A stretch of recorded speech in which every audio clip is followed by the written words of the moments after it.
Good afternoon, my Real News Midday TV family. Welcome back to the channel for another news update. And in the news this afternoon, 3 children perished in St. Anne house fire. 3 children perished in a house fire in Walker's Wood, St. Anne, early Sunday morning. The St. Anne Fire Department responded to a call about the blaze at 2:24 a.m. Julian Davis Buckle, Assistant Commissioner of the Jamaica Fire Brigade in charge of Area 2, confirmed the incident and told the news that 2 units, one from Ocherias and another from St. Anne's Bay, responded to the scene. We were advised that someone was trapped, and upon arriving, we were further informed that 3 children were reported missing. We immediately initiated our search and rescue and the suppression operation simultaneously, Davis Buckle said. During the cooling down operation, the remains of the 3 children were discovered. The children, 2 girls and a boy, were aged 2, 3, and 7. We had 2 fire units and the 19 firefighters on location, Davis Buckle added. Preliminary reports indicate that the children's grandmother, who was at home with them, woke up to discover the fire in the room where the children were sleeping. She reportedly managed to escape with 1 child who had been sleeping with her. The fire brigade was subsequently summoned to the scene. Meanwhile, this tragic incident follows a similar one on Wednesday in Whitehall, St. Andrew, where a 5-year-old girl, Kimberly Harrison, also died in a house fire. Investigations into both the incidents are ongoing. 2 motorcyclists killed in head-on collision in Manchester. 2 motorcyclists died as a result of injuries they sustained in a head-on collision on the Botop Main Road in Manchester Sunday morning. Police named the deceased as a 31-year-old Anthony Cunningham, a resident of Botop District, and a 22-year-old Paul Newman, a resident of Greenville in Manchester. A police report said about 1:38 a.m., 2 motorcycles were heading in opposite directions when the bikes collided, resulting in the motorcyclist sustaining serious injuries. Both the injured men were taken to the Mandeville Regional Hospital, where Cunningham was pronounced dead at 2:40 a.m. Newman succumbed 2 hours later at 4:55 a.m. Jamaican families among those devastated in California wildfires. A number of Jamaican families in Southern California have been affected by the ongoing wildfires, with reports confirming the destruction of several homes. While most Jamaicans in California reside in the Englewood area of Los Angeles, there are also communities in Palisades, Pasadena, and Altadena. The Pacific Palisades area has been mostly heavily affected by the wildfires. The news has confirmed at least 4 Jamaican properties affected, causing huge losses and great uncertainty. Benny Headcock, who lives in Altadena, said he returned from a visit to Florida to visit his home and the 2 motorcars are destroyed. We were only able to visit the property 2 days ago. We did not know about the destruction before returning to California, he told the news on Friday.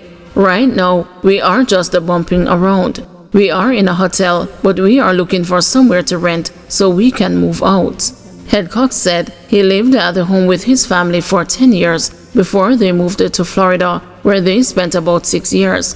They then returned to the Altadena house, where they have resided for the past 20 years. He said that while the house is insured, he will have to wait for the insurance payout before buying a new home. Insurance companies have noted that settlements could take some time as a result of the widespread destruction. Among the other Jamaicans confirmed to be affected are a Jamaican Olympian, an entrepreneur, and a gastroenterologist. Repeated attempts by the news to speak with them were unsuccessful as their phones rang without answer. Dr. B. Roy Davidson, president of the Los Angeles Caribbean Cricket Club and a community activist for more than 38 years, told the news that while he has had reports of Jamaicans being affected by the wildfires, he was unable to provide specific information or figures as communication has been difficult. While he did not sustain fire damage, Davidson said his home lost power for more than 48 hours and the water pressure in his area has been very low. While I am not getting information about specific people who have lost their property, I do know that several Jamaicans had to evacuate their homes because of the fires, he said. He added that at least 20 Jamaicans were among some 500 healthcare clients who had to be evacuated.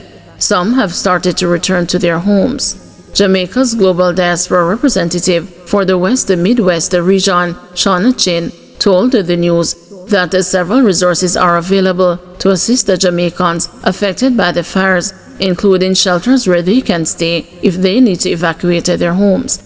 An animal evacuation center has also been established. Chin said food banks, donation centers, and arrangements with Airbnb for free sheltering are also in place for those in need.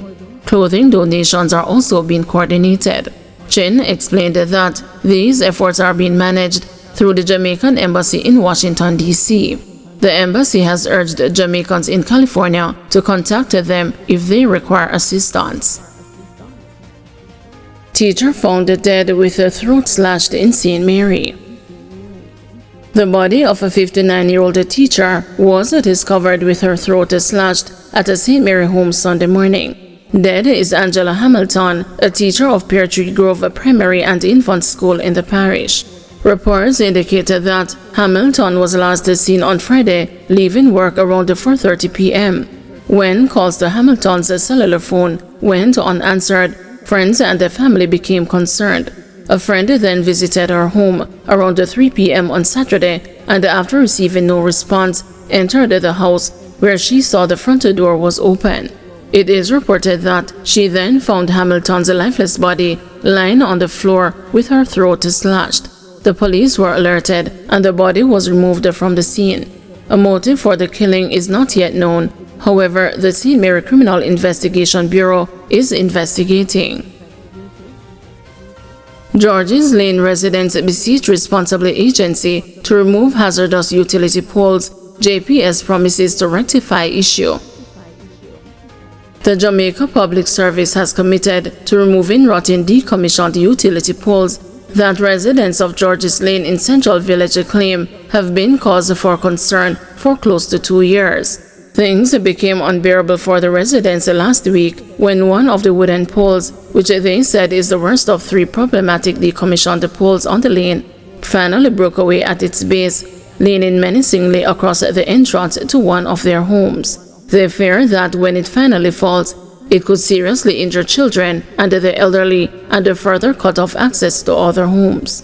The residents shared with the news that reports of their concerns have been met with a controversy over whether the pole's removal is the responsibility of Light and Power Company JPS or Flow, one of Jamaica's major telecommunications companies, which both utilized them.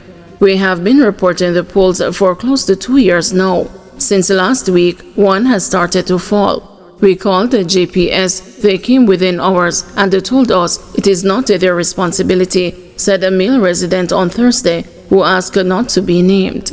They said the last person who stripped the decommissioned pole is responsible for removing it. But when we contacted Flo, they said that the JPS still had a wire on the pole, he continued, adding that the entrance currently being blocked by the fallen pole is used by about a dozen children entering the premises. The resident, a father of a 1-year-old and a 4-year-old girls, said the pole's position is extremely dangerous.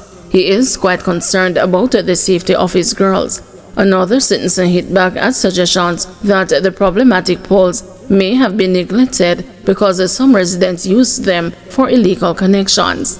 But that don't have nothing to do with them poles. And besides, how can the fallen poles help or prevent people from stealing light? He argued, frustrated by the back and forth between the entities. On Thursday, George Wright, senior manager of technical operations of fixed assets at Flow, told the news that his office was not directly responsible for the poles. He promised that he would pass the questions from the news to the appropriate representatives who would respond. But up to press time, there was no response. Meanwhile, Audrey Williams, manager of public relations at the JPS, in an emailed response to the news, promised that the fallen pole will be removed this week. The company is also making arrangements in keeping with ongoing work to replace the other poles, she further said. Guys, thank you for watching. See you this evening at 6 p.m. for another news update.